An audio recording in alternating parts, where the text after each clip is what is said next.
Mark Hemingway is with us from the Weekly Standard. Mark, it's good to see you in studio tonight, sir. Hey, it's great to be back.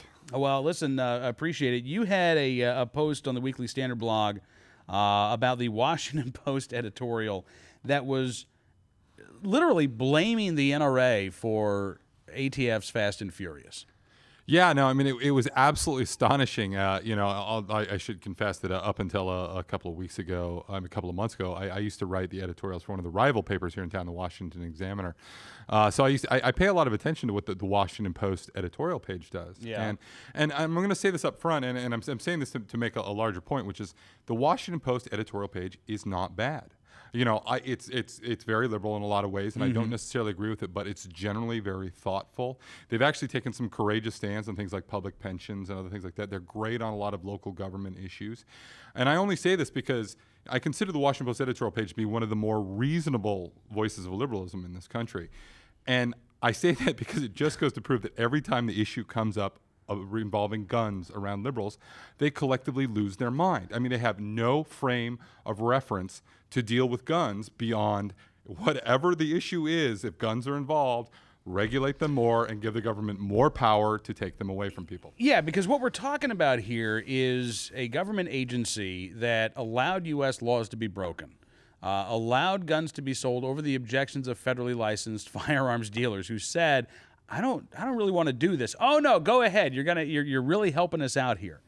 And then they watched repeatedly as these gun traffickers took the firearms across the border into Mexico, where they had no jurisdiction to investigate, and they just let the guns go. And we've had ATF field agents testify that they were told to stand down, to not interdict these guns, and yet the Washington Post says that lawmakers should give the ATF the tools it needs to fight illegal gun trafficking. Give them more power, Mark. Give them more authority and more funding. Yeah, exactly. We don't even know what has happened with this scandal yet, and we don't begin to know the full extent of what's going on and who is responsible and these other things.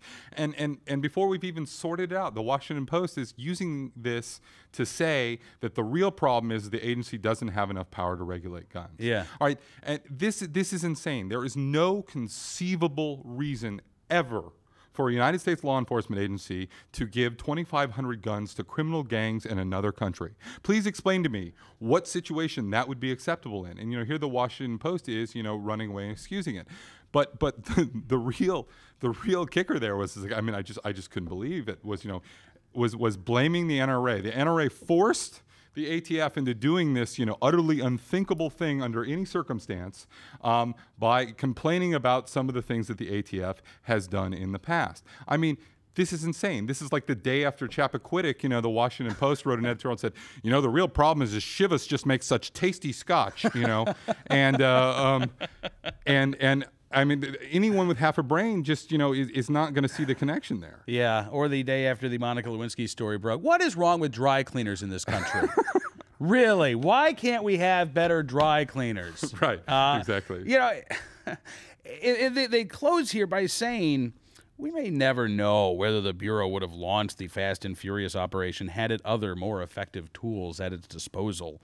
And again, this, I think, is one of the narratives that we're seeing here, that the agency was forced into doing this, or they had no other options because of the current gun laws. Tomorrow, Representative Elijah Cummings, who's the ranking minority member on the House Oversight Committee, is going to hold a forum, not a hearing, a forum on weak gun laws in this country. And, you know, I think Paul Helmke, the Brady campaign, is going to be there. They're going to have the anti-gun dog and pony show. That they will use to try to distract us from Fast and Furious and say, no, the real issue is still what we've been yelling about for a decade: gun control and our weak gun laws in this country. That's what they want to turn it back to.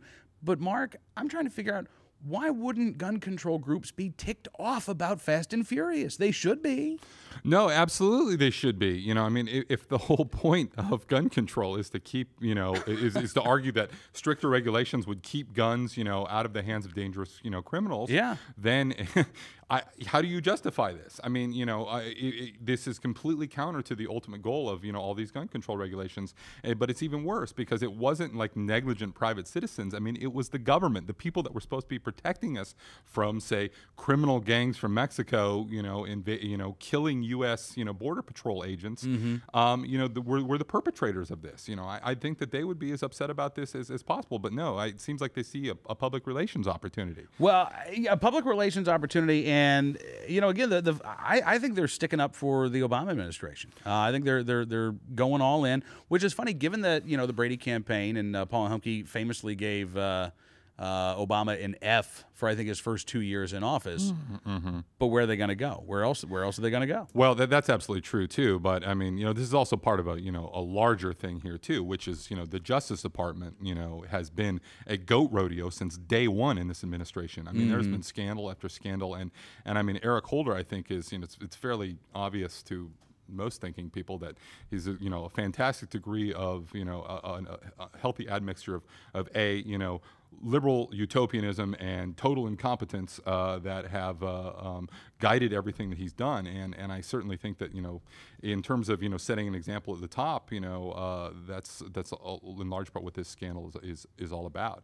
But also, again, the ATF. Look, I don't want to disparage them too much because there are a lot of hardworking ATF agents, that do care about gun rights and putting their life on the line every single day. But that said, there's a long history of people at the top of the agency making some catastrophic decisions, in the last few decades, and something needs to be done in terms of what goes on and how they approach gun issues. Oh, absolutely. And the fact that you had ATF field agents who really were the first to blow the whistle on this, and now one of them apparently has received his termination papers. Exactly. Yeah. There are agents who were bothered by this, who want the agency to be a good, clean agency. But as you say, there are also a lot of problems. Now, what did you make of President Obama's very non-answer during his press conference today about Fast and Furious?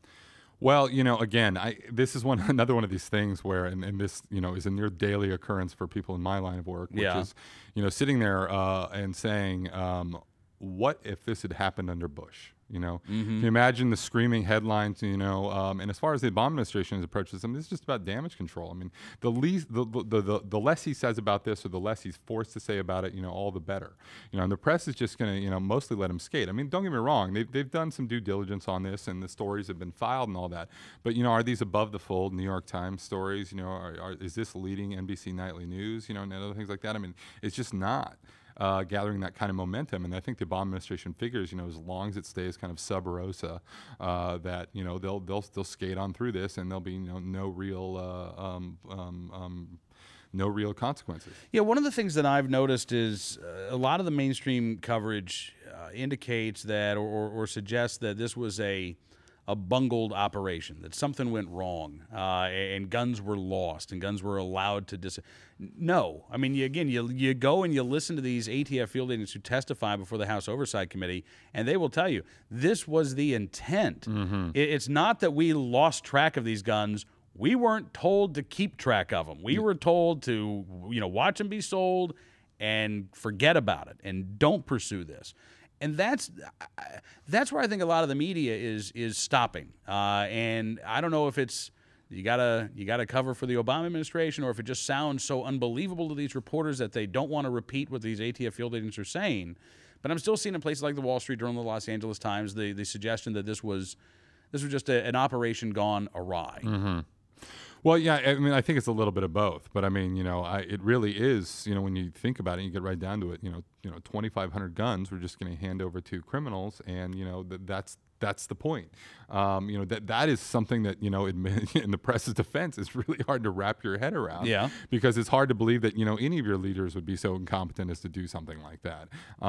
But again, the big issue for me here at this point in time is we need to know more about what happened here. We've got to find out and get to the bottom of this. I mean, this is a catastrophic failure of leadership. I mean, it is just absolutely, it's both infuriating and very sad in terms of the deaths it's caused. And, we have to find out who is responsible, and we can't shirk in that duty, and we have to hold those people accountable, as stringently as possible. All right, and we've talked about the mainstream media and how they're covering this. What do you think about the conservative media? Again, I think you can find more coverage in the conservative media, but it's still not a huge story, Mark, at least for, a lot of the conservative online media outlets that I've seen. Well, you got to remember the conservative online media, it's getting better, but it's still largely dependent on, piggybacking on, commenting on what the mainstream media is reporting. Yeah. So to some extent, that's sort of a problem. The mainstream media isn't paying as much attention to it, just by default. Those smaller conservative news organizations that don't have the resources, to send out their reporters and stuff are going to be dependent on, reacting to the news. Mm-hmm. However, that said, there have been a handful of outlets, PJTV in particular has been, really fantastic on top of this story, and a couple of other places that, have just been really, really good about, pushing it. My guess is we're going to see something that's akin to the new Black Panther voting rights scandal. Remember, where the two guys were videotaped in front of a polling place on election night in 2008, with weapons at a polling place, and the Justice Department dropped the investigation. The conservative media just, kept up the drumbeat because the story was so outrageous, that granted it never did come to a particularly satisfactory conclusion, but by the time that 6 months of these conservative blogs browbeating this issue, the Washington Post and everyone else was taking it very, very seriously. Right. So I have a feeling if the mainstream media continues to ignore it, even though it's taken the conservative media a little bit more time to get up to speed, they're not going to let go of this. I mean, this is a big, important deal, and it goes into a larger pattern of failures of the Justice Department that I think that have outraged a lot of people. Well, that was going to be my next question: is there an accumulative effect on Eric Holder's reputation and Eric Holder's job stability? With every one of these scandals coming up.